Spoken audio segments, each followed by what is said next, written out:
Hey, and welcome back to one of my videos here. Today is a big one. We're going to be talking all about how to feel your emotions. This is a big one right now because a lot of people are feeling a lot of things. We're just coming out the other side of a pandemic. We'll see how long that lasts. And it's bringing up a lot of stuff for people. A lot of people are coming out of feeling really socially avoidant and back into the social world. So a lot of emotions are being brought up as we come together because, as we know, other relationships, other people are big triggers for us feeling emotions. So I felt called to create this video today on how to feel your emotions so we can start to get better at feeling emotions. So if you have not already, please subscribe to my channel by clicking on the subscribe icon. Also be sure to click the bell if you have not, because it will notify you when I create new content. Also, for those of you who enjoy reading content, I create a lot of written content on my Instagram, Inspired to Be Authentic. You can check it out there. This is my platform for speaking and creating videos, and my Instagram is a place where I do a lot of my writing. I love both equally, so you can digest some of my content there. All right, so this video is for you if you are somebody who avoids your feelings. Plain and simple. If you're somebody who avoids your feelings, this video is going to be beneficial for you. If you have a hard time understanding your emotions and you often are confused by your emotional states, this video will help you with that. You get easily overwhelmed by your emotions. You are numb to feeling your feelings at all. Maybe you don't feel your feelings. Maybe you've just repressed them or suppressed them your whole life. And this video will help you start to untie some of that entanglement of allowing yourself to start to feel your feelings again. And then this is a big one. You struggle being emotionally mature in your relationships. Okay? Guilty as charged. I'm definitely somebody who has struggled with emotional maturity in my relationships because I hadn't actually learned the skills of feeling my feelings in the emotions. So how can we show up and be mature with our feelings if we're not able to feel our feelings, right? It's a big thing. What you're going to get from this video, you're going to learn how to connect to your body so you can start to feel your feelings. I'm going to be teaching some practices around embodiment and presence, okay? Learn what spiritual bypassing and emotional avoidance is and how to stop doing this. How the mind is impacted by unprocessed emotions in the body. So again, mind and body need to be working in unison when we're talking about emotional regulation and emotional maturity, because we need to make sure that the rational mind is working with the heart so they can have direct communication.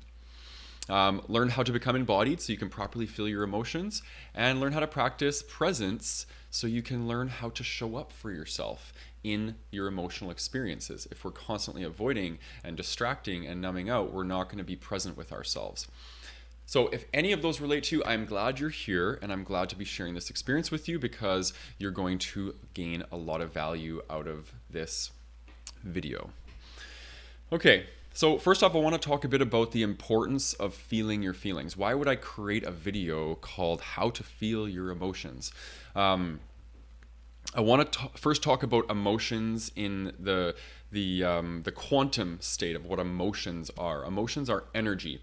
Okay, they're particles of energy and they're moving through us.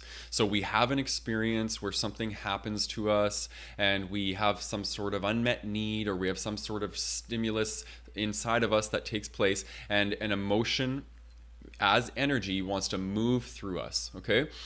It can create a lot of discomfort for people because emotions can be uncomfortable. We can have really pleasant emotions, we can have really unpleasant emotions. And where we learn how to become emotionally avoidant is when we experience a lot of emotional turmoil when we're younger, and we learn to shut off, right? We dissociate from our emotions. So we sever the connection between our head and our heart, and we spend time up here, okay? This is very adaptive in our younger years because we are learning how to survive. If our emotions are so intense and we learn how to disconnect from them, it's adaptive, right? When it becomes maladaptive is when we get older and we don't allow ourselves to feel our emotions. It becomes problematic in all areas of our lives because emotions are messengers. They're constantly guiding us into where we need to be moving and focusing our attention based off of things like unmet needs, desires, affections, all these sorts of things. We need to look at where we need to tend to based off of emotions.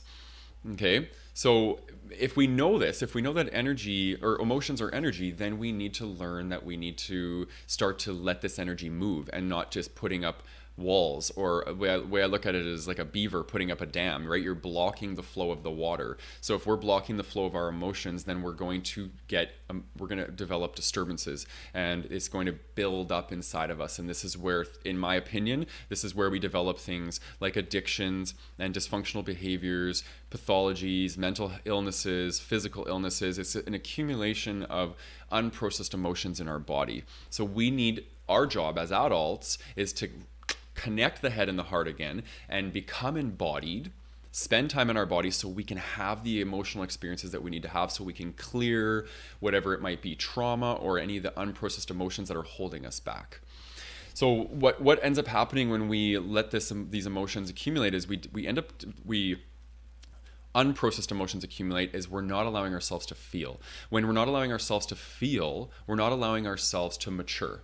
Okay, and I worked in the field of addictions for almost 10 years, and people that are addicts, including myself when I was an addict, is you have an emotional state come up, or an emotion that needs to be experienced, and you repress it with drugs and alcohol or sex or porn or food or whatever it might be. You're not allowing yourself to mature. Okay, because you need to experience the emotions in order for them to mature, or in order for us to mature, and that requires having to feel your emotions. This is why I'm creating this video today, is because I believe that transformation takes place when we learn how to feel, and this is essential. Okay, so there's a few terms that I want to unpack with you guys. So the first one is called spiritual bypassing. And I'm going to give you guys a great example of spiritual bypassing from my own life, because I did this for so long thinking I was doing myself a service, but I was not at all. I was actually using spirituality as a way to not have to feel my emotions. So as some of you may know from previous videos, I love things like crystals and metaphysics and all these out there things, angels and spirit guides, and these have been a big part of my healing journey. And but there has been periods of my life where I have misused these things. I've misused ritual, or I've misused these things like crystals or smudging or any of this stuff, because you can't wish away your emotions. You can't hold a rose quartz crystal and say, I don't want to feel this, help me not feel this, and it doesn't work. Okay, we need to learn how to feel our emotions, and we cannot wish them away, because when we wish our feelings away, we're telling ourselves that the emotional state to which we find ourselves is not acceptable. Okay, and that means we're saying we're not acceptable, because this energy that's moving through us as an emotion, it's part of who we are, right? It's a signpost to an unmet need. If there's an unmet need in our life and we're denying ourselves that, we're essentially abandoning our own needs and desires. So spiritual bypassing is essentially using spirituality or some form of spiritual practice as a way to not have to do the dirty work, right? Which is be with your emotions, be with your shadows. And a lot of times people deny themselves connection to their shadow self, which is the darker parts of who we are, the split off aspects of who we are. They deny themselves access to these parts because they say, no, terms like, no bad vibes here, no negative vibes here. I'm not going to bring any negative vibes into this space or into my world, because that's not good, right? But what that does is it denies us the very existence of the things that are helping us transform, which is some of the negative emotions, right? As we learn how to experience some of these dark and negative emotions, we actually learn how to tolerate aspects of ourselves that we've split from. So this is why it is extremely important to learn how to be with these experiences, as opposed to use things in your peripheral, in your external world, to try and distract or deny yourself that these things even exist in the first place. The next term is emotional avoidance. Okay, so emotional avoidance is essentially a term that's drawn out of literature on emotion regulation, right? Emotion regulation is learning how to regulate our emotions, which is the title of this video, how to feel your emotions. That's what we want. And we want to learn how to feel our emotions in a balanced way, right? Some people end up learning how to, or not learning how to feel their emotions, in the sense that they become overstimulated. They become underregulated. Their emotions are underregulated. They're feeling way too deeply, way too much, and they're like at a 10 out of 10 on the scale. And then you have people who are emotionally overregulated, meaning they are not allowing themselves to feel their emotions, so they feel their emotions at an intensity of like a 1 out of 10. Okay, and you might be thinking, well, that's amazing. I want to get to that point where I don't have to feel my negative emotions only at a 1 out of 10. However, the caveat, like anything in life, it's always a yin and a yang.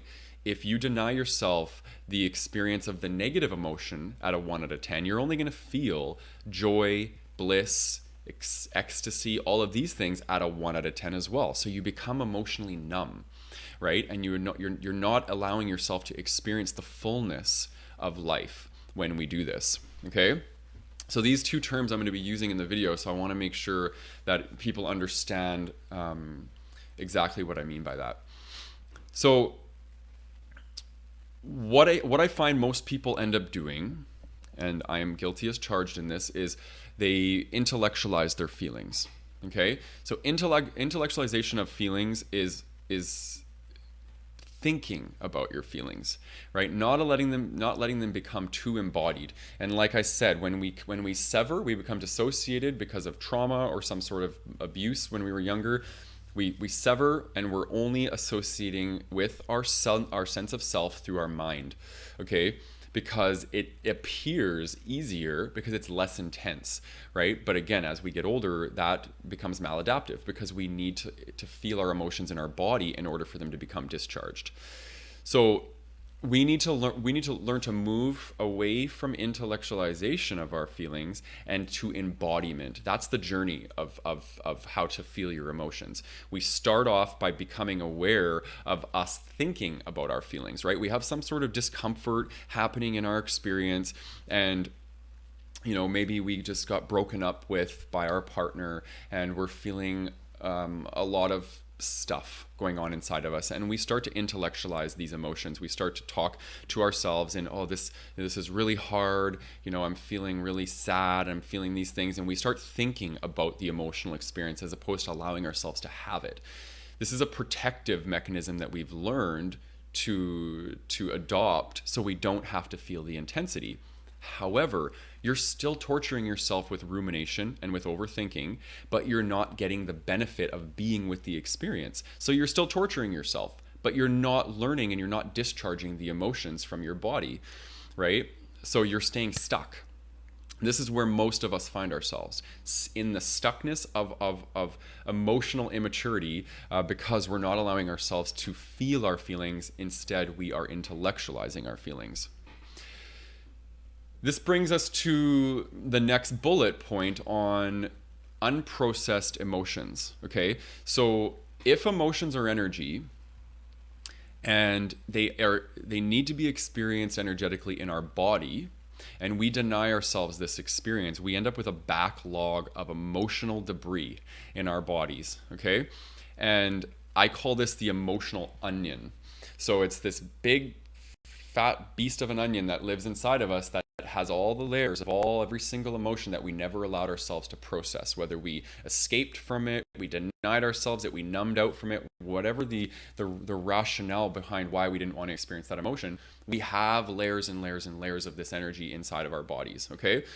This is why embodiment is so powerful on the journey of healing and transformation, because we start to access this onion, and we can't think about the onion because actually, believe it or not, the mind eats away at the onion. It uses the onion as food to continue to perseverate, ruminate, overthink, and create drama in our minds. Okay, that's what the mind does. It literally will eat off of this onion, and until we do this work to get down into the body, we're going to continue to provide the mind and the ego fuel to continue to create all this drama and suffering in our lives.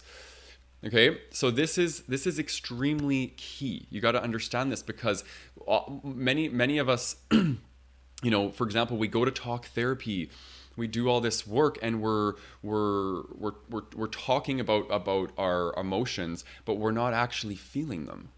Okay, so the emotional onion still stays intact, and then we are not allowing the discharge of the energy to take place because we're not going there. So there's two schools of the way I like to frame this. Okay, one is called mastering the mind, and the other is called befriending the body. So I talk about this in my book, Be the Space. This is going to be a recommendation at the end of this video because it is basically me teaching you this whole transformation of moving through embodiment in a book. Okay, so mastering the mind is all about learning how to get the mind in check and it not run wild on us so we can come down into the body. Okay, I know I say that, you need to access this emotional onion and then the mind will stop, but if you can't stop the mind from ruminating enough to get into the body, you're not going to be able to access the body. Because if you've been accessing the mind for your whole life and it's making the most noise in your life, what do you think is going to happen when you go into your internal world and you find stillness and you pause? The first thing that's going to amp up is your mind, right? It's going to start to chat, and it's going to want all the attention. Okay, so we need to employ some strategies so we can learn how to master the mind so it's not mastering us. Then once we have enough calmness in the mind and we've learned how to manipulate our attention, then we can come down into the body because the mind is giving us space to be able to access our inner body, right? Our emotional world, which exists inside the body. Okay? So once we've learned how to calm down that part of the mind and it's feeling like it's going to give us a bit more space to be able to access it, then we can get into the body. What we do is we're going to want to find stillness and we're going to want to just be with whatever's coming up for us. Okay? A common experience on the journey of starting to learn how to feel our emotions is rejecting them. Reject the emotions because we somehow believe that they're going to, if we allow ourselves to feel the negative emotions, it's going to accumulate and accumulate and accumulate, but it's actually the opposite. We allow ourselves to feel the emotions that are causing us a lot of darkness and suffering, and they discharge.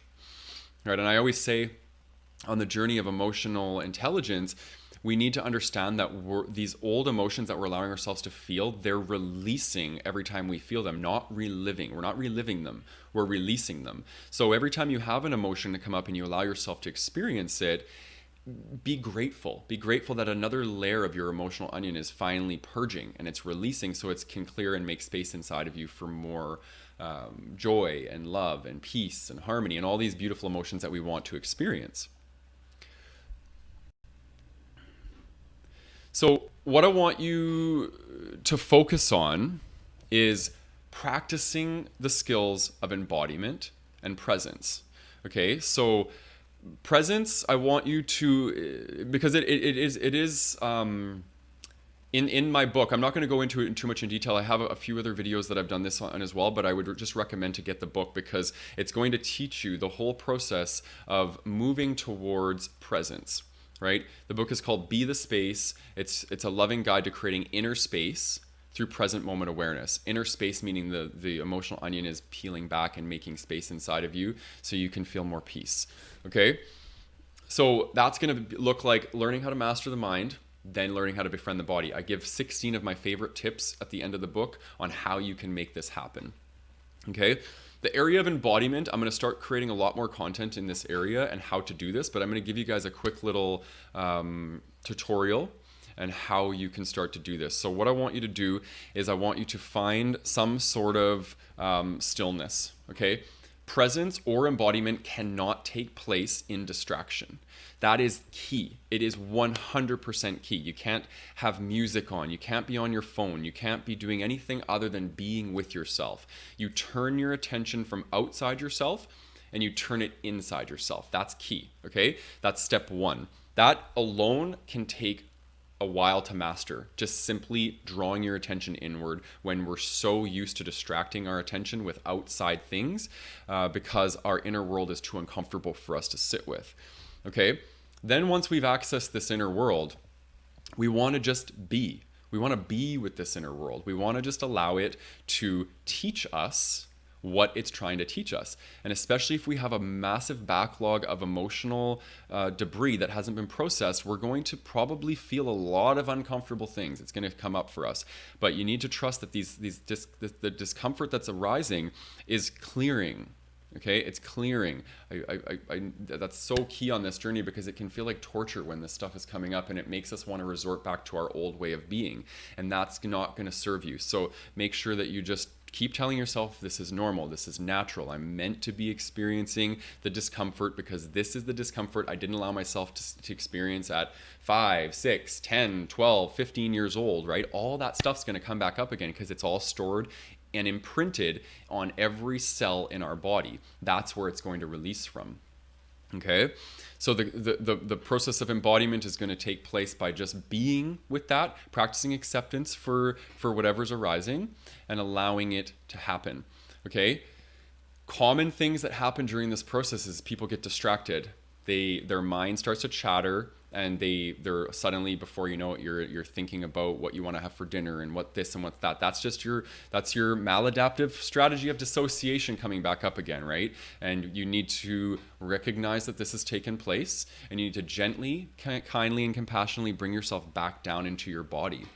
Okay, the hands are filled with a lot of receptors. You can focus on your feet, focus on your limbs, because that's going to bring you back into the body.